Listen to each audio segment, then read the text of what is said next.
Rachmaninoff. Ça, c'était les dossiers de l'écran. Ouais. La revue de presse de Patrice Romden. Si tu connais les dossiers d'écran, tu es vieille. Ouais. Excusez-nous, hein, Sylvie. Pardon. Allez-y. Alors, tiens, un petit quiz. Il est très courtisé, habile et roublard.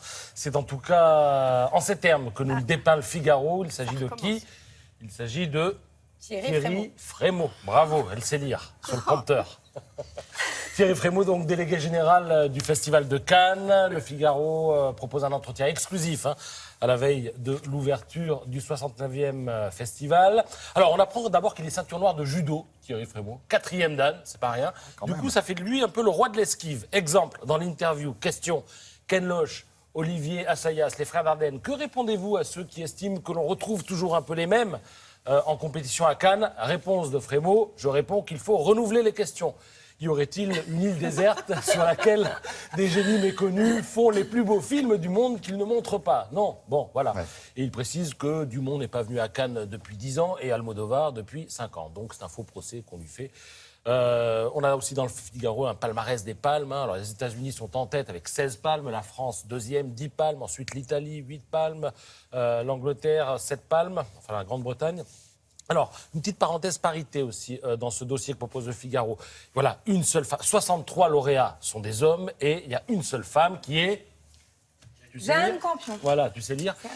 En 93 pour la leçon de piano. Les lauréats par genre maintenant. On s'aperçoit qu'à Cannes, le drame fait recette. Vous avez 43 films dramatiques, 13 comédies dramatiques. Quand on cherche à rigoler, c'est pas forcément là qu'il faut aller. Et puis alors, les lauréats sont pas toujours des films qui sont parmi les plus, plus appréciés du public. Ils attirent souvent moins de 1 million de spectateurs, ce qui n'est pas génial. Alors, le plus vu quand même, c'est Quand passent les cigognes. Ça date de 1958. Il a fait 5 400 000 entrées à l'époque. Et le moins vu, Les meilleures intentions, en 1992, pour, regardez, 92 000 entrées. Voilà. Ça aurait été en 93, j'aurais peut-être fait 93 000. Là, c'est 92, donc 92 000 entrées. Bon, non, c'est très mauvaise vanne, d'accord. On va passer à la photo du jour. Regardez, 3 danseuses en buste. C'est un tableau au fusain de Degas. Alors pourquoi en parle-t-on ces jours-ci? Bien parce qu'il a été volé en 1940 par les nazis et remis hier aux héritiers d'un certain Maurice Dreyfus, à qui il avait donc été volé.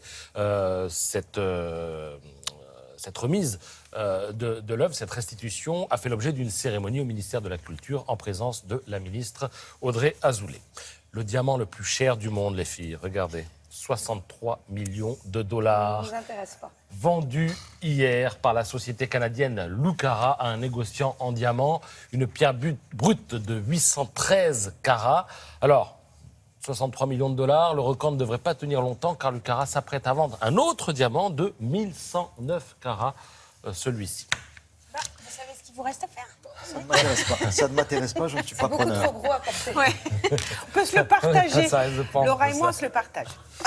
Ah, il faudra le tailler d'abord aussi. Alors, comment défigurer un bel endroit maintenant? Regardez, sous la nef du Grand Palais, l'artiste Huang Yongping a imaginé une œuvre sur la mondialisation. Alors, que voit-on?